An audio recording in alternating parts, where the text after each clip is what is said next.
Hey everybody, welcome back to the channel. Today we got another manga first impressions video on two Yen Press titles. We got Oshi no Ko and Honey Lemon Soda. Now I'm pretty excited to talk about these two. Obviously Oshi no Ko was a famous petition for a lot of manga readers since the manga started back in 2020. A lot of people were excited for a company to pick it up, and Yen Press stepped up and released the first volume, and here we are with it in my hands, and I am excited to talk about this. I think it has one of the craziest and most bizarre original stories for a manga that I've read in quite some time. So I'm not going to go too much into detail. However, I will spoil the basis of the story with the first chapter because I do think it's important. If you do go by the description that Yen Press gives out, it doesn't really give you a flavor for what the story is about, and I think it's important to reveal a little bit more. This isn't just an idle manga, it's a lot more than that. We follow the character of Goto. He is an OBGYN. He has a clinic out in the countryside, and he has a secret, an open secret. He is a massive idol fan.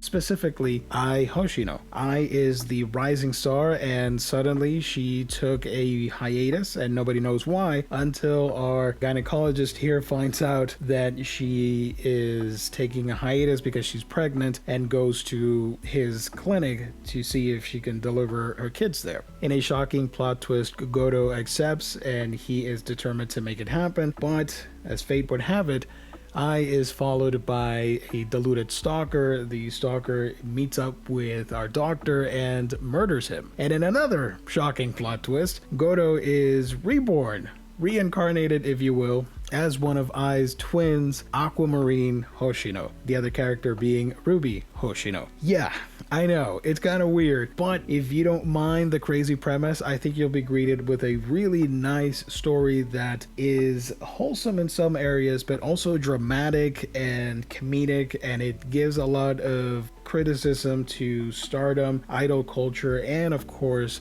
people's obsession with celebrities or the internet and its obsession with idol culture, if you will. Now, there's a theme here running throughout of the power of lies. The story is written by Aka Akasaka. You might know this creator from Kaguya-sama Love is War, and it is drawn by Mengo Yokoyari of Scum's Wish and other popular manga that she's written and drawn. So the power of lies refers to the idea that idols are sort of selling this fake love and admiration towards the fandom and how the public receives it. It's not done with ill intent, but it is a fact that these celebrities, they aren't going to know all the thousands of people that are following them and are fans and all that stuff. So they end up selling this beautiful fictitious lie, and that moves the industry along. But you have the character of Ai Hoshino, who had a rough upbringing but wants to take part in the lie because it brings her comfort, and she feels that one day, now that she has kids, that fake love will start feeling real. Maybe she can finally experience that for the first time. So yeah, there's a lot to unpack there, not on this particular video, but I do think it's worth checking out. If you can get past the absurd premise, I think you'll like it. The art is solid, it's simple yet effective. It really does have this glitz and glamour to it, obviously, because it's about idols and the entertainment business, but it's also a very human story, and the art does reflect that. There are a lot of scenes that I really liked, specifically the behind the scenes stuff with just a mom and her two kids, and I thought that was really charming.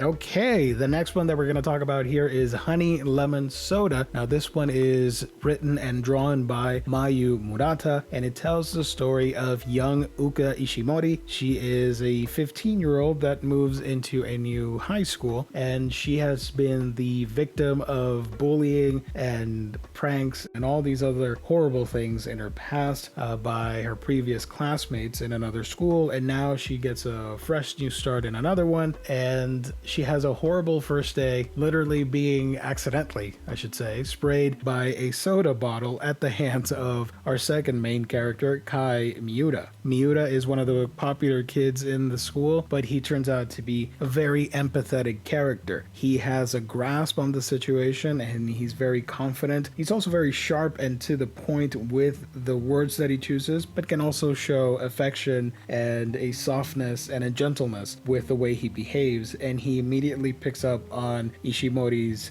predicament and her shyness and her troubled nature, and wants to help her out by giving her the confidence and boost to be a better person. So Honey Lemon Soda debuted back in December of 2015. This is the first time that I'm reading this series, and I don't really have a lot of shoujo school romances in my library, but I'm always a fan of great stories, and I've heard great things about it, so I've been interested in picking this out, and I'm so happy that Yen Press was able to get this series and put out the first volume here. And I gotta say, even though at the beginning I was a little bit skeptical going in because I thought it was going to be something else with the whole high school drama and dilemma and all that stuff, but I'm on board. I like it. It's a very refreshing little romance series, and I'm looking forward to seeing Ishimori's evolution as a character. Miura being there is essential to her growth, and obviously as she meets him, she starts developing feelings towards Miura. We don't see Miura being receptive of this. Instead, he views this more as wanting to help out someone that might be in trouble, that might not have it all together, but there is a spark for a potential romance between the two, and obviously we know that it's going to develop further and further as the chapters go by. Overall, it's a very fun, breezy, easy to read and get into story with some classic tropes that a lot of people like, and I'm a fan of as well. I love me a good romance story, so I'm on board for this. There are a lot of key moments, especially with the art, thanks to the expressive character artwork from Murata, where like Ishimori will have this revelation that she can succeed, she can move forward, she doesn't have to succumb to the bullying and past trauma that is coming back to affect her. And we see the big splash pages and we see the big reveals with the expressions on her face that are really awesome and really noteworthy for a book like this, and makes me want to recommend it for those story beats. I like that Miura, even though he's a cool kid, he's sort of a bad boy in his own way, he cares about Uka and wants to see her grow. That's something very admirable. I want to see more characters like that in real life, not just in a fictional romance story. I wish people would support others and be more empathetic towards the plight that other people might be going through. That's going to be it for now, first impressions wise, on these two books. Don't worry, I do have another video coming up soon talking about two more books that recently came out. Super excited for that as well. Thank you everybody for tuning in. I really do appreciate it. I went live a couple days ago as of the posting of this video, talking about the channel and how I am rebranding it. Super excited about that. If you want to check out that video for the name reveal, which will be coming out soon in the month of March, so look forward to that. If you're brand new to the channel, please consider subscribing. It would mean a lot to have your support. I post a lot of content frequently on all the manga that I'm reading and all the anime that I'm watching. Also, social media. If you want to follow me on Twitter, just type "A Week in Geekdom" and you'll find me there. We can chat about all that cool stuff and more. Thank you, everybody. I really do appreciate it. I gotta go. God bless. Stay safe out there. I'll catch all of you on our next video.